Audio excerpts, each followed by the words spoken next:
اس سے قبل کہ میں اپنا خطبہ پڑھوں،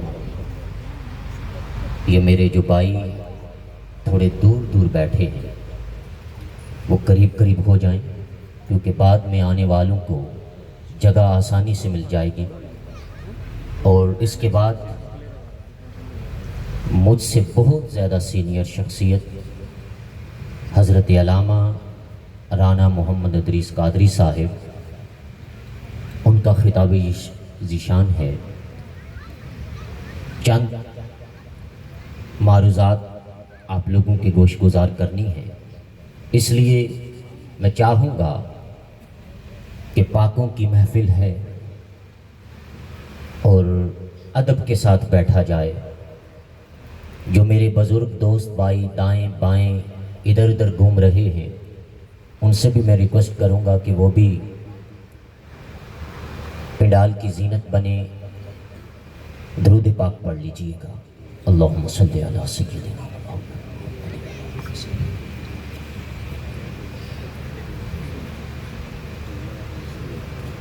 نحمدہ ونصلی ونسلم علی سیدنا و مولانا محمد رسولہ النبی امین مکین کریم حنین الرؤوف الرحیم۔ اما بعد فاعوذ باللہ من الشیطان الرجیم، بسم اللہ الرحمن الرحیم۔ فاسألوا اہل الذکر ان کنتم لا تعلمون۔ صدق اللہ العظیم۔ ان اللہ وملائکتہ یصلون علی النبی یا ایہا الذین آمنوا صلوا علیہ وسلموا تسلیما۔ اللہم صلی علی سیدنا و مولانا محمد طب القلوب و دوائہا وعافیت الابدان و شفائہا ونور الابصار و ضیائہا وعلی آلہ و صحبہ وبارک وسلم۔ نہایت واجب القدر علماء ذی احتشام، نعت خوانان شیریں لسان، مہمانان گرامی قدر اور آقا حسین کی غلامی کا محبت کا دم بھرنے والے عظیم عاشقوں، السلام علیکم ورحمۃ اللہ وبرکاتہ۔ اللہ رب العزت کے کرم سے آقائے نعمت، آقائے نامدار احمد مجتبیٰ حضرت محمد مصطفیٰ صلی اللہ علیہ وآلہ وسلم کے نالین پاک کے تصدق سے اور سیدہ طیبہ عابدہ زاہدہ راقیہ رافعہ عالمہ فاضلہ محدثہ سیدہ کائنات حضرت سیدہ فاطمہ الزہرا سلام اللہ علیہا کی جوتیوں کے ساتھ لگنے والی دھول کے تصدق سے آج پاکستان عوامی تحریک کے زیر اہتمام بکھر کی سرزمین پر ایک خوبصورت باعنوان پیغام حسین محفل کا انعقاد کیا گیا۔ موضوع میرا بڑا طویل تھا، جس طرح سفر طویل تھا، مگر اب چونکہ آپ لوگوں کا بھی خیال کرنا ہے اور بالخصوص میرے بعد جس شخصیت کا خطاب ہے، جنہوں نے گفتگو کرنی ہے، تو ان کے ہوتے ہوئے گفتگو کرنا سورج کو چراغ دکھانے کے مترادف ہے۔ لیکن کیونکہ حاضری کے لیے حاضر ہوئے ہیں اور جو محفل کا ٹائٹل دیا گیا ہے اس کو مد نظر رکھتے ہوئے سادہ سادہ باتیں کروں گا تفسیری اور دلائل کی باتیں جو وہ چھوڑ دوں گا اور صرف پیغام آپ تک پہنچا کے اجازت چاہوں گا، کیونکہ میری نظر میں اس وقت جتنے بھی افراد ہیں، میں سمجھتا ہوں 99.99% جوان بیٹھے ہوئے ہیں، اور میں اس موقع کو غنیمت جانوں گا اور چاہوں گا وہ فکر جو کربلا میں مولا حسین نے دی اور پیغام دے کر اس دنیا سے رخصت ہوئے، وہ پیغام آپ تک پہنچا دیں۔ ہم ذکر حسین میں گم ہیں، مگن ہیں، مگر فکر حسین کو بھولے ہوئے۔ وہ فکر کیا تھی جس نے امام عالی مقام کو وہ ممبر چھوڑنے کے لیے پہ مجبور کر دیا، جس ممبر کو بوسہ دینے کے لیے بڑے بڑے ترستے تھے؟ وہ کیا وجہ بنی کہ امام عالی مقام نے وہ مدینہ چھوڑ دیا جس مدینے میں مرنے کے لیے ہر کوئی ترستا ہے کہ مجھے موت مدینہ آئے؟ کیا وجہ بنی کہ امام عالی مقام نے احرام باندھا ہوا تھا، احرام کھول دیا اور خانہ کعبہ کا طواف کرنے کے بجائے سوئے کربلا کا سفر اختیار کیا؟ بہت ساری وجوہات ہیں، بڑے پیغام ہیں، مگر بات تمہیداً شروع کرنا چاہتا ہوں۔ مدینہ کی سرزمین ہے، سرخ چمکدار جوڑا پہنے ہوئے، آنکھوں میں سرمے کے ڈورے لگائے ہوئے، میرے آقا کے دوشوں پر ایک حسین شہزادہ سوار ہے، چہرہ ایسا خوبصورت کہ چاند دیکھ کے شرما جائے، حسن اتنا کہ بڑے بڑے حسین میرے حسین کے سامنے قربان۔ مدینہ کی گلیوں میں گزر رہے ہیں کہ اتنے میں امیر المومنین، خلیفہ دوم، مراد رسول حضرت سیدنا عمر فاروق رضی اللہ تعالیٰ عنہ کا گزر ہوتا ہے۔ آپ کی نظر جب سرخ جوڑے والے حسین حسین پہ پڑتی ہے، پاس جاتے ہیں، جا کر کہتے ہیں واہ حسین کیا سواری ملی ہے۔ میرے آقا حضرت عمر فاروق کا جملہ سن کر ساتھ ہی عمر فاروق کو کہتے ہیں عمر سواری دیکھی ہے، سوار نہیں دیکھا۔ سوار نہیں دیکھا؟ کون سوار تھا؟ امام عالی مقام سوار تھے۔ یہ وہ حسین سوار تھا جس کی شہادت کی بات تو اسی وقت شروع ہو گئی تھی جب اسماعیل کی گردن پہ چھری چلی تھی۔ میں اس ذبح کے فدیہ کے اوپر بات نہیں کرنا چاہتا، بات کہیں اور نکل جائے گی، مگر بات اتنا ہی کرنا چاہتا ہوں کہ امام عالی مقام کو کوئی نہیں جانتا تھا، سب جانتے تھے۔ پھر کندھوں پہ بٹھا کر مدینہ کی گلیوں میں گھمانے کا کیا مقصد تھا؟ کیا وجہ تھی؟ جواب ملتا ہے جی نہیں، محبت میں، اگر محبت میں ہی گھمانا تھا تو گھر کی چار دیواری کافی تھی، گھر کی چار دیواری ہی کافی تھی، اپنی گلی محلہ ہی کافی تھا۔ مدینہ کی گلیوں میں گھمانا اور لوگوں کو دکھانا کہ یہ میرا حسین ہے، اس کو دیکھ لو، سب کو دکھایا۔ وجہ کیا تھی؟ بلا تشبیہ و بلا مثال، ایک مثال میں عرض کرتا چلوں آپ کو سمجھانے کے لیے، جچتی نہیں ہے یہاں، لیکن رب سمجھانا چاہے تو مچھر کی بھی مثال دے دیتا ہے۔ قربانی کا پچھلا مہینہ گزرا. عام روٹین میں کوئی جانور کو اپنے گھر میں باندھنے نہیں دیتا جہاں پہ ٹائلیں لگی ہوں, پتھر لگا ہو, چپس لگی ہو, ماربل لگا ہو. گھر والے باندھنے دیتے ہیں بھی آپ لوگوں کو؟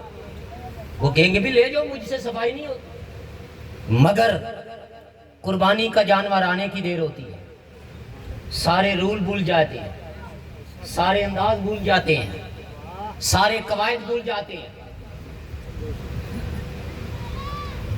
جانور کو لایا جاتا ہے, نہلایا جاتا ہے, مہندی لگائی جاتی ہے, اور مہندی لگا جانے کے بعد بچے کے ہاتھ میں اس کی ڈوری پکڑائی جاتی ہے, رسی پکڑائی جاتی ہے, اور کہا جاتا ہے بیٹا اس کو گلیوں میں گھما تاکہ لوگوں کو پتا چلے خدا کی راہ میں قربان ہونا ہے. میرے آقا کے 3 شہزادے اور بھی تھے, علماء تشریف فرما ہے. میری نظر میں تو نہیں گزرا کہ آقا نے اپنے بیٹوں کو کبھی کندھوں پہ بٹھا کے مدینہ کی گلیوں میں یا مکہ میں گھمایا ہو. حسنین کو ہی کیوں؟ اس لیے کہ امت کو پتا چل جائے کہ کہیں مغالطے میں نہ رہے کہ حسین کون ہے, اور کل آقا کو یہ نہ کہتے پھرے کہ ہم نہیں جانتے تھے کون حسین ہے. بچپن سے ہی کندھوں پہ بٹھایا, پھر کندھوں پہ ہی نہیں بٹھایا. عشاء کی نماز کا وقت ہے, عشاء کی نماز کا وقت ہے. آقا نماز پڑھا رہے ہیں, امام عالی مقام آقا کی پشت انور پہ سوار ہو جاتے ہیں. جب سوار ہو جاتے ہیں, پیچھے مقتدی کون ہے؟ پیچھے مقتدی کون ہے؟ اونچا بولے, اونچا بولے. صحابہ اکرام, وہ جو 2 چمکتے ہوئے ستارے ہیں, جس کو بھی پکڑ لو گے رہنمائی پالو گے, وہ لوگ ہیں. انہوں نے حسین کو دیکھا ہے, سر اٹھا کے دیکھتے ہیں, سجدہ طویل ہو گیا ہے, کہیں معاذ اللہ حضور کا وصال تو نہیں ہو گیا. دیکھتے کیا ہے کہ پشت انور پر حسین بیٹھا ہے. علی کا چین, علی کا دل فاطمہ کا چین راضی ہو. لازم ہے کہ شہی مشرقین راضی ہو. بتا دیا نبی کے طویل سجدے نے, نماز اس کی جس سے حسین راضی ہو, نماز اس کی جس سے حسین راضی ہو. امام عالی مقام بیٹھے ہیں, نماز سے فارغ ہوئے. حضرت انس بن مالک رضی اللہ تعالیٰ عنہ اس حدیث کے راوی ہیں, اور ترک سے بھی حدیث روایت کی گئی, مگر وقت کے دامن میں اتنی گنجائش نہیں, مہاریں کھچی ہوئی ہیں. میں آپ کو سوئے کربلا کا سفر کروانا چاہتا ہوں. یہی وہ حسین ہیں. کہاں پہ ہیں؟ آقا کی پشت انور پہ. صحابہ نے پوچھا آقا آپ حسین سے اتنا پیار کرتے ہیں؟ میرے آقا نے طریقی جملے ارشاد فرمائے. فرمایا حسین منی وانا من الحسین, من احب حسینا فقد احبنی, من احبنی فقد احب اللہ, من ابغض حسینا فقد ابغضنی, من ابغضنی فقد ابغض اللہ. سن لو, حسین مجھ سے ہے, میں حسین سے ہوں. جس نے حسین سے پیار پالا, جس نے حسین سے محبت کی, اس نے مجھ محمد سے محبت کی, اور جس نے مجھ محمد سے محبت کی اس نے خدا سے محبت کی, اور جس نے مجھ سے حسین سے بغض رکھا اس نے مجھ محمد سے بغض رکھا, اور جس نے مجھ محمد سے بغض رکھا اس نے خدا سے بغض رکھا. جب یہ ارشاد فرما دیا, کلیئر ہو گیا. وہ حسین جس کے لیے سجدے طویل ہو رہے ہیں, وہ حسین جس کے لیے نماز چھوٹی ہو رہی ہے, وہ حسین جو مصطفیٰ کے دوشوں پہ مدینہ کی گلیوں میں سواری کر رہا ہے. ارے اس سوار کو کیوں تیار کیا جا رہا ہے؟ ارے وقت آ گیا. اسی حسین کو سوئے کربلا کا سفر کرنا پڑا. امام علی مقام کربلا میں ہیں. میں سارے کا سارا خطاب چھوڑ رہا ہوں, کربلا کی طرف لے کے جا رہا ہوں. آپ نے صبح فجر کے وقت جب بھوک پھوٹی, رات کے واقعات چھوڑ رہا ہوں. حضرت علی اکبر نے اپنے خیمے میں اذان دی, ادھر سے دوسری طرف سے بھی اذان ہوئی. جوانوں دل کی تختیوں پہ جملے لکھیے گا. اذان ادھر سے بھی ہو رہی ہے, اذان ادھر سے بھی ہو رہی ہے.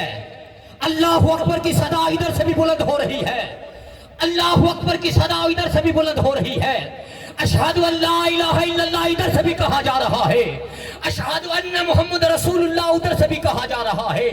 حی علی الصلاۃ کی صدا ادھر سے بھی آ رہی ہے, حی علی الفلاح کے ترانے ادھر سے بھی گونج رہے ہیں. ارے الصلاۃ خیر من النوم کی صدا ادھر سے بھی آ رہی ہے. الصلاۃ خیر من النوم کی صدا ادھر سے بھی آ رہی ہے. اللہ اکبر کی صدائیں کربلا کے میدان میں دونوں طرف سے گونجی. لا الہ الا اللہ کی صدا بھی گونجی.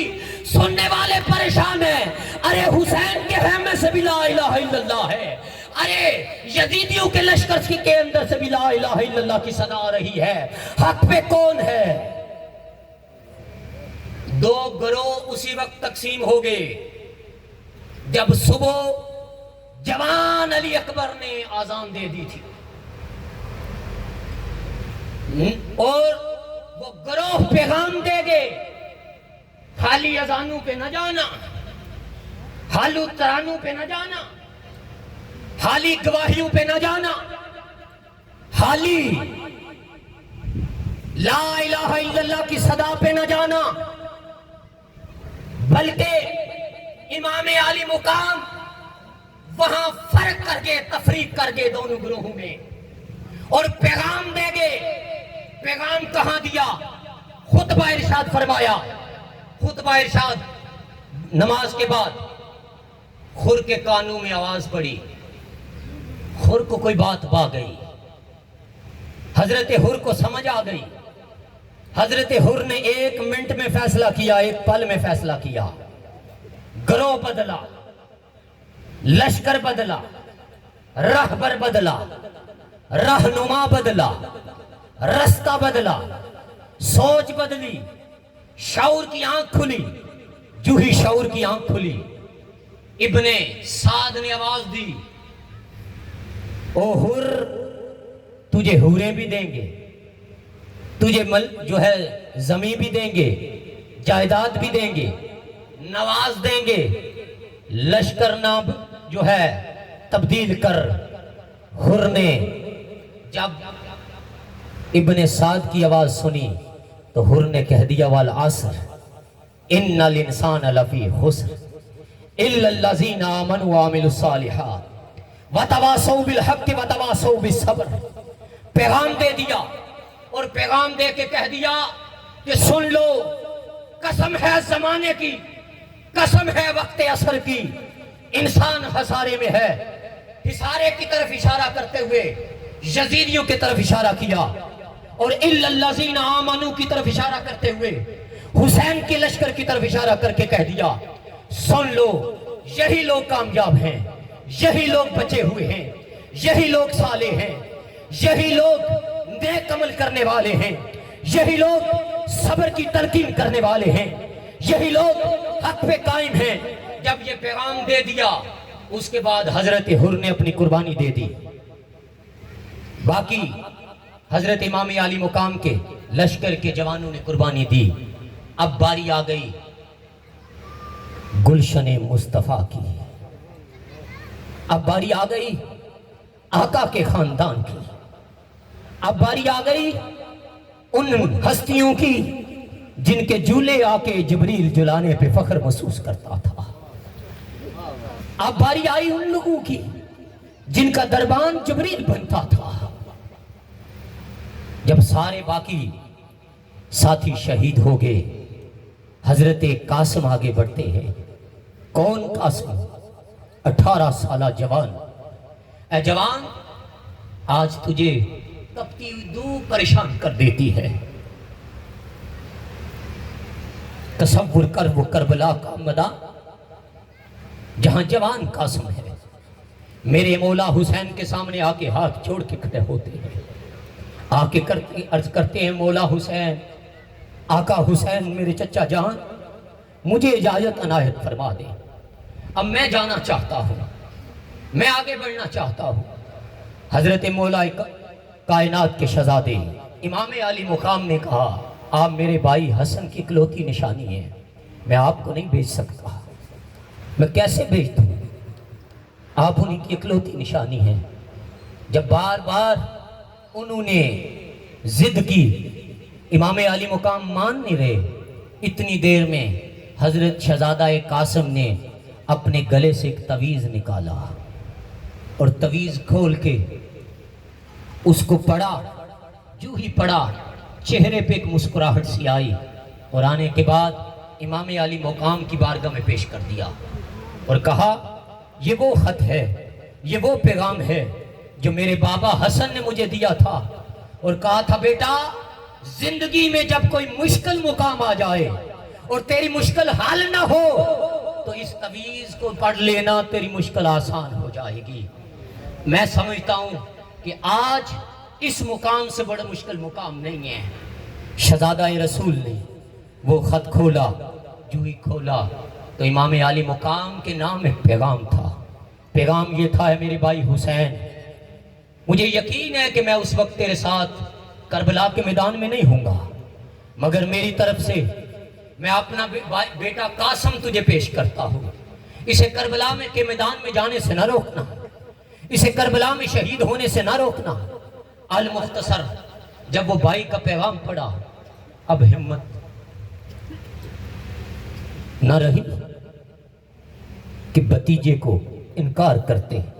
کہا بھتیجے جاؤ، سوار کیا گھوڑے پہ، جوان قاسم جاتے ہیں، ظالموں کو واصل جہنم کرتے جا رہے ہیں، واصل جہنم کرتے جا رہے ہیں، یہاں تک کہ ایک ظالم نے زور سے تیر چلایا، آپ کے خلق میں آ کے لگا، ایک نے پیچھے سے برچھی ماری کہ آپ کی پشت مبارک کو چیرتے ہوئے آپ کے دل مبارک تک پہنچ گئی، آپ گھوڑے سے نیچے آ گئے اور وقت شہادت قریباً پہنچا۔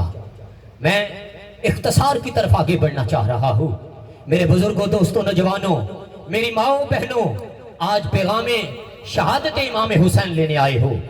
وقت گزر گیا، شہزادہ قاسم کی شہادت ہو گئی، اب اس کے بعد انو محمد بھی گئے، اس کے بعد حضرت عباس علمبردار آگے بڑھتے ہیں، عرض کرتے ہیں مولا حسین، آقا حسین، آپ سے التماس کرتا ہوں مجھے اجازت دے دیجئے۔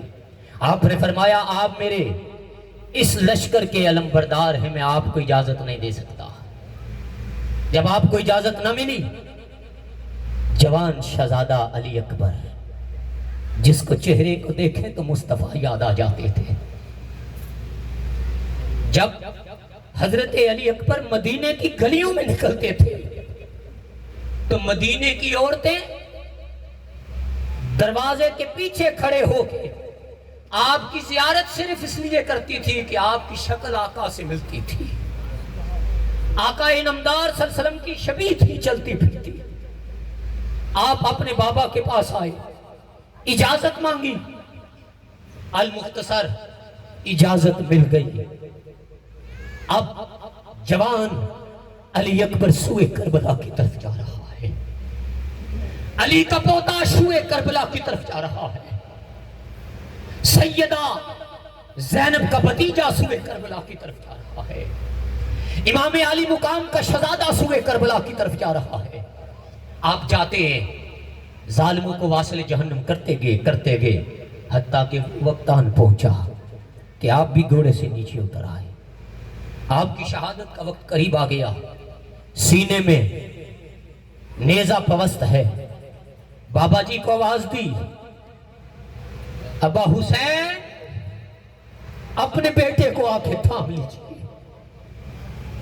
تاریخ گواہ ہے اور روایات میں آتا ہے کہ امام علی مقام جب کربلا گئے تھے تو آپ کی 56 سال عمر تھی، لیکن 56 سال عمر ہونے کے باوجود صحت اتنی اچھی تھی کہ داڑھی اور سر کا ایک بال بھی سفید نہ تھا، مگر جو ہی آپ حضرت علی اکبر کا لاشا اٹھانے جاتے ہیں، اٹھا کے واپس لاتے ہیں خیمے کی طرف، تو ہوتا کیا ہے کہ خیمے میں پہنچنے سے پہلے امام علی مقام کے سارے بال سفید ہو چکے تھے۔ شہزادیاں حضرت بی بی زینب سے عرض کرتی ہیں، پھوپھو جان بابا بوڑھے ہو گئے، پھوپھو جان بابا بوڑھے ہو گئے، بیٹے کا غم حسین کو بوڑھا کر گیا، مگر زبان پہ کوئی ناشکری کا کلمہ نہ آیا۔ حسین نڈھال ہو گئے، بالآخر آخر پہ حضرت عباس علمبردار بچے، امام علی مقام بچے، حضرت عباس آگے بڑھتے ہیں، عرض کرتے ہیں بھائی حسین اجازت دے دیجیے۔ آپ کہتے ہیں آپ میرے لشکر کے علمبردار ہیں۔ جوانوں، حضرت عباس علمبردار نے ایک طرف نظر ذرا ہیموں میں پڑی ہوئی لاشوں کی طرف ڈالی اور ڈال کے نمناک آنکھوں سے کہتے ہیں مولا حسین کس لشکر کا علمبردار؟ کون سا لشکر ہے جس کا مجھے علمبردار بنا رہے ہیں؟ اب یا آپ ہیں یا میں ہوں، مجھے اجازت دے دیں۔ آپ اجازت نہیں دے رہے کہ اتنے میں چھوٹے چھوٹے قدموں کے ساتھ چلتے ہوئے 4 سالہ ننھی سکینہ آگے بڑھتی ہے، آواز دیتی ہے چچا عباس۔ چچا عباس کے کانوں میں جب میٹھی میٹھی آواز پڑی، تڑپتے ہوئے ہونٹوں کی آواز پڑی، حضرت عباس علمبردار سیدہ سکینہ کے سامنے جا کر گھٹنے ٹیک کر بیٹھ کے کہتی ہیں آقا زادی کیا حکم ہے؟ میرے لیے کیا حکم ہے؟ آپ کے ہاتھ میں ایک مشکیزہ تھا، مشک تھی۔ کہتی ہیں مجھے میری ذات کے لیے پانی نہیں چاہیے، اپنی ذات کے لیے پانی نہیں مانگ رہی، پانی مانگ رہی ہوں ننھے معصوم علی اصغر کے لیے، ان کے لیے پانی لے آئے۔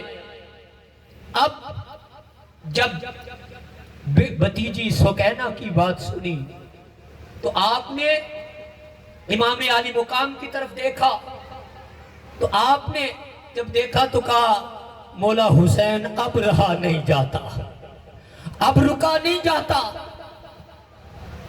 المختصر مولا حسین نے آپ کو گھوڑے پہ سوار کیا، آپ دریائے فرات تک پہنچ کے پانی کا مشکیزہ بھرا، گرا لگا کے دائیں کندھے پہ ڈالا، چلو بھر کے پینے لگے، ہاتھ یہاں پہ تھا، خیال آیا میری سکینہ پیاسی ہے، میرا قاسم پیاسا چلا گیا، میرا علی اکبر پیاسا چلا گیا۔ اے عباس یہ کیسی وفاداری ہوگی کہ آج تو پانی پی لے اور سکینہ پیاسی ہو؟ یہ بے وفائی ہوگی۔ دنیا تاریخ میں کیا لکھے گی کہ عباس نے بے وفائی کر دی؟ چلو پانی کا گرا دیا، واپس لوٹنے لگے، خیال آیا کہ چلو میں نے تو نہیں پیا، یہ بے زبان ہے، جانور ہے، رکابیں ڈیلی کی، کہا گھوڑے تو ہی پی لے۔ اس نے سر ہلا کے کہہ دیا عباس اگر تو وفاداری میں پکا ہے تو میں بھی تیرا ہی جانور ہوں، میں تیرے ساتھ بھی بے وفائی نہیں کر سکتا۔ واپس لوٹنے لگے، ادھر سے شمر کے کانوں میں کسی کی آواز پڑی، شمر اگر عباس ہیموں تک پانی لے گیا تو یاد رکھ ہم جیتی ہوئی جنگ ہار جائیں گے، عباس کو گھیر لو۔ چاروں طرف سے حضرت عباس علمبردار کو گھیر لیا گیا، تلواروں کی وار چلے، نیزوں کے وار چلے، حتیٰ کہ حضرت عباس علمبردار کا بازو قلم ہو گیا، مشکیزہ گرنے لگا۔ آپ نے بائیں بازو سے پکڑ کر اس کو اپنے کندھے پہ رکھا، آپ کا بایاں بازو بھی کاٹ دیا گیا۔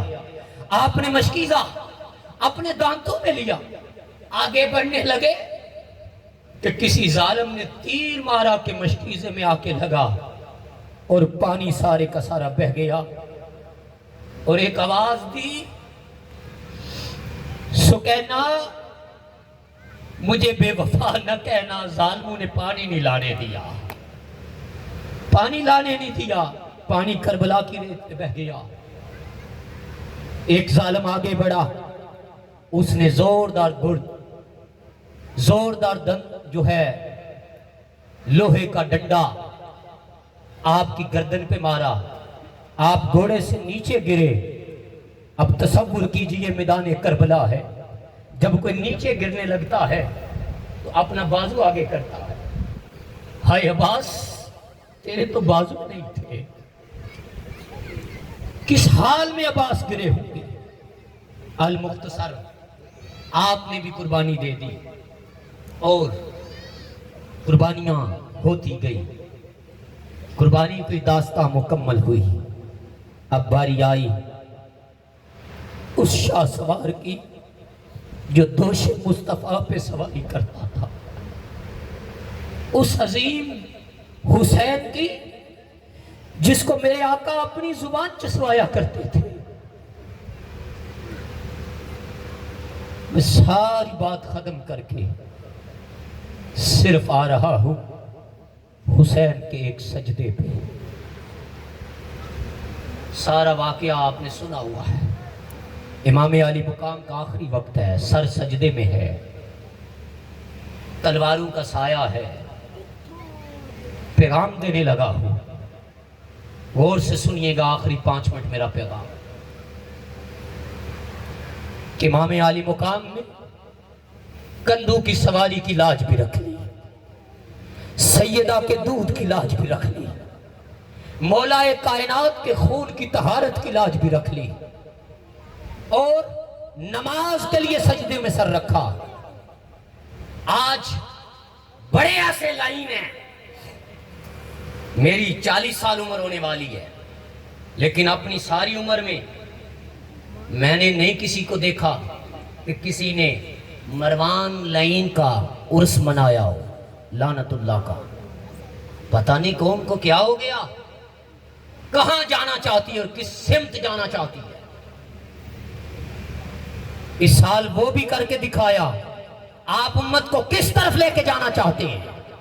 اور کسی کو میدان کربلا میں امام علی مقام کا وضو یاد آ جاتا ہے کہ معاذ اللہ آپ وضو میں لت پت تھے تو خون میں لت پت تھے تو آپ کا وضو کیسے ہونا تھا.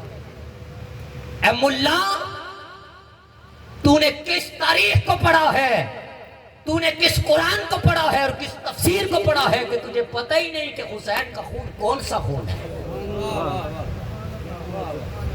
تو کس طہارت کی بیان کرتا ہے.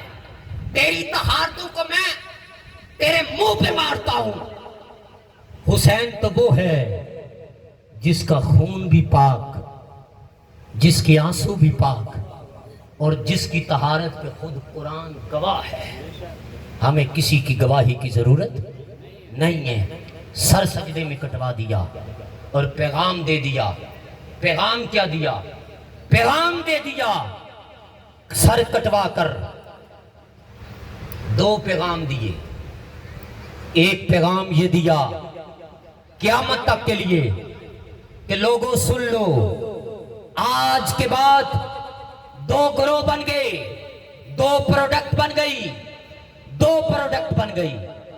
ایک پروڈکٹ حسینی ہے، ایک پروڈکٹ یزیدی ہے. اب تم نے فیصلہ کرنا ہے، اور تمہیں فیصلہ کرنا ہے کہ تم نے کس سمت جانا ہے، تمہیں کس طرف جانا ہے. ایک یہ کہ امام علی مقام نے دودھ کا دودھ اور پانی کا پانی کر دیا، تلواروں کے سائے میں بھی نماز نہ چھوڑی، سر کٹ گیا مگر قرآن کی تلاوت نہ چھوڑی، قرآن کی تلاوت نہ چھوڑی. اور دوسرا پیغام دے دیا کہ لوگوں سن لو، 2 پروڈکٹ ہیں. یزید چاہتا تھا بے حیائی عام ہو جائے، یزید چاہتا تھا کہ انسان بے راہ روی کی شکار ہو جائیں، یزید چاہتا تھا جوانوں کی پیشانیوں سے سجدوں کا نور ختم ہو جائے، یزید چاہتا تھا بے حیائی عام ہو جائے، یزید چاہتا تھا زنا عام ہو جائے، یزید چاہتا تھا بے حرمتی ہو جائے، یزید چاہتا تھا نماز مسجدیں پہ ویران ہو جائیں، یزید چاہتا تھا ظلم عام ہو جائے، یزید چاہتا تھا ارے ظالم جو ہے وہ دندناتے پھرے، یزید چاہتا تھا غریب کو دبا دیا جائے، یزید چاہتا تھا بیواؤں کا حق چھین لیا جائے، یزید چاہتا تھا یتیموں کو بے سہارا چھوڑ دیا جائے.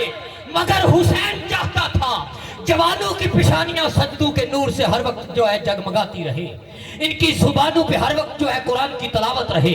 حسین چاہتے تھے کہ حلالیت عام ہو، بیٹیوں کی عزت اور توقیر کا وقار بلند ہو. وہ چاہتے تھے زناکاری ختم ہو جائے، وہ چاہتے تھے حرام خوری ختم ہو جائے، وہ چاہتے تھے شراب نوشی ختم ہو جائے، وہ چاہتے تھے غریب سر بلند کر کے چلے، اس طرح جس طرح میرے نانے نے ارے بلال حبشی کو زمین سے اٹھا کے کعبے کے چھت پہ کھڑا کر دیا تھا، پیغام دے دیا کہ میں قربانی دے کے جا رہا ہوں، مگر اب دیکھنا یہ ہے کہ تا صبح قیامت کون ہے جو حسینی بن کے حسینی کردار کو بناتا ہے اور کون ہے جو یزیدی بن کے یزیدی کردار کو بناتا ہے۔ آج میری مائیں بہنیں بیٹھی ہیں، میرے جوان بھائی بھی بیٹھے ہیں، پیغام دینا چاہتا ہوں۔ وہ پیغام یہ ہے کہ میرے بزرگوں، دوستوں، نوجوانوں، پیغام یہ ہے کہ آج ہر کوئی چاہتا ہے کہ میری بیٹی سیدہ زینب جیسی بن جائے، ہر کوئی کہتا ہے میری بیٹی میں سیدہ طیبہ فاطمہ زہرا کی جھلک نظر آئے، ہر کوئی چاہتا ہے میری بیٹی میں سیدہ سکینہ کی جھلک نظر آئے، ہر کوئی چاہتا ہے ارے ویسی نہ بن سکے تو سیدہ فضا کی خیرات لے لے، کوئی چاہتا ہے بی بی راستی کی خیرات لے لے، کوئی چاہتا ہے رابعہ بصری جیسی بن جائے، ہر کوئی چاہتا ہے۔ اور جب بیٹوں کو دیکھتا ہے تو کسی میں حسین کی جھلک دیکھنا چاہتا ہے، کسی میں حسن کی جھلک دیکھنا چاہتا ہے، کسی میں علی اکبر کی جھلک دیکھنا چاہتا ہے، کسی میں حضرت قاسم کی جھلک دیکھنا چاہتا ہے، ارے کوئی حضرت عبد القادر جیلانی کی جھلک دیکھنا چاہتا ہے، کوئی امام غزالی کی جھلک دیکھنا چاہتا ہے، مگر جھلک کہاں سے آئے گی اگر میری ماں، بہن، بیٹی ننگے سر گھومے گی تو سیدہ کی جھلک گھر میں نہیں آئے گی۔ سیدہ تو وہ ہے کہ جس کا بال ننگا ہو جائے تو حیا کے مارے سورج نہیں نکلے۔ حسینیوں، محض 2 دن 3 دن 4 دن ہمیں حسین میں رو لینا کافی نہیں ہے، بلکہ جرت، ہمت اور بہادری کے ساتھ 2 گروہوں میں سے ایک گروہ کی طرف نکلنا ہے۔ پیغام تمہیں یہ ہے کہ ایک طرف قرآن ہے، حسین ہے، اہل بیت ہیں، اور دوسری طرف بھی قرآن ہے لیکن حسین نہیں۔ منہاج القرآن تمہیں پیغام دیتا ہے، آؤ تمہیں قرآن بھی ملے گا، مصطفیٰ کا فرمان بھی ملے گا، اور حسین کی محبت اور چاہت اور مودت بھی ملے گی، صحابہ کی الفت بھی ملے گی، اولیاء اکرام کا احترام بھی ملے گا، مگر اپنے جوانوں کو جوڑو اس تحریک کے ساتھ۔ اور یہ تحریک حسینی ہے، یہ تحریک حسینی ہے۔ اس تحریک کا آغاز کربلا سے ہوا تھا اور تا صبح قیامت تک رہے گا۔ ہر دور میں، ہر زمانہ میں یہ تحریک کسی نہ کسی نام سے اپنا سر بلند کرتی ہوئی نظر آئے گی اور لوگوں کو حسین کے مشن کے اوپر گامزن کرتی ہوئی نظر آئے گی۔ آل سے گر وفا کرو گے تو دنیا تم سے وفا کرے گی، آل سے گر وفا کرو گے تو دنیا تم سے وفا کرے گی، مناؤ گے گر شبیر کا غم تو سیدہ زہرا دعا کرے گی، چھوڑ کے جھوٹے رہبر انبر آؤ علی کے در پر، امام گر بو تراب ہوگا تو قبر کی مٹی حیا کرے گی، امام گر بو تراب ہوگا تو قبر کی مٹی حیا کرے گی۔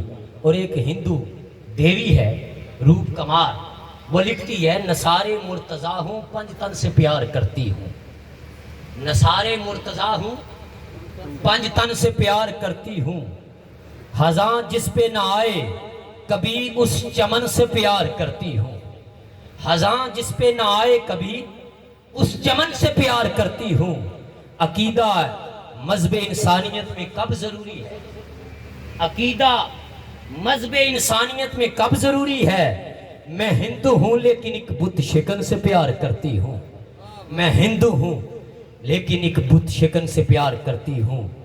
حسین اگر بھارت میں اتارا جاتا، حسین اگر بھارت میں اتارا جاتا تو یوں چاند محمد کا دھوکے میں نہ مارا جاتا، نہ بازو قلم ہوتے نہ پانی بند ہوتا، بلکہ گنگا کے کنارے غازی کا علم ہوتا، ہم پوجا کرتے صبح و شام اس کی، ہندو بادشاہ میں بھگوان پکارا جاتا، اور گر علی کی ولایت کا تجھے اعتراف نہیں ہے، گر علی کی ولایت کا تجھے اعتراف نہیں ہے تو خطائیں تیرے جو ہے حضور خدا معاف نہیں ہیں۔ تن پہ جامع احرام، تن پہ جامع احرام اور دل میں بغض علی، یہ تیرے نصیب کے چکر ہیں، طواف نہیں ہے۔ یہ تیرے نصیب کے چکر ہیں، طواف نہیں ہے۔ آؤ اس علی سے جڑ جائیں، آؤ اس حسین سے جڑ جائیں، آؤ اس حسن سے جڑ جائیں، آؤ اس سیدہ طیبہ فاطمہ زہرا کے قدموں سے جڑ جائیں۔ اگر ہم جڑ جائیں گے تو وہ وقت دور نہیں ہے کہ انشاءاللہ بفضل خدا سیدہ کی چادر تطہیر میرے گھر کو ڈانپ لے گی۔ وہ دور نہیں ہے، مولا کائنات کی ولایت کا سایہ ہمارے اوپر ہوگا۔ اس لیے جوانوں، اگر حسینی ہونے کا دم بڑھتے ہو تو آج تہیہ کرو کہ اگر ہم سچے حسینی ہیں تو کل کربلا میں آقا حسین نے پوچھ لیا بے بتاؤ تم نے کس کی پروڈکٹ کو بنایا، تو ہم کس کو کیا جواب دیں گے کہ آقا ہم نماز نہیں پڑھتے تھے، ہم ہر وہ برا کام جو یزید چاہتا تھا وہ کرتے رہے، تو آقا حسین کیا خوش ہوں گے؟ نہیں۔ اگر چاہتے ہیں تو آؤ، آقا حسین کو راضی کرنا چاہتے ہیں تو اپنی پیشانیوں کو سجدوں کے نور سے منور کر لو اور اپنی زبانوں پہ ہر وقت قرآن مجید کی تلاوت کو رکھا کرو۔ اگر ہم ایسا کرنے میں کامیاب ہوگے تو پھر یہ شکوہ ختم ہو جائے گا، یہ شکوہ ختم ہو جائے گا کہ ہم نے اپنی اولاد کی پرورش نہیں کی، کیونکہ اولاد خود نیکی کے رستے پہ چل جائے گی۔ والسلام علیکم ورحمۃ اللہ وبرکاتہ۔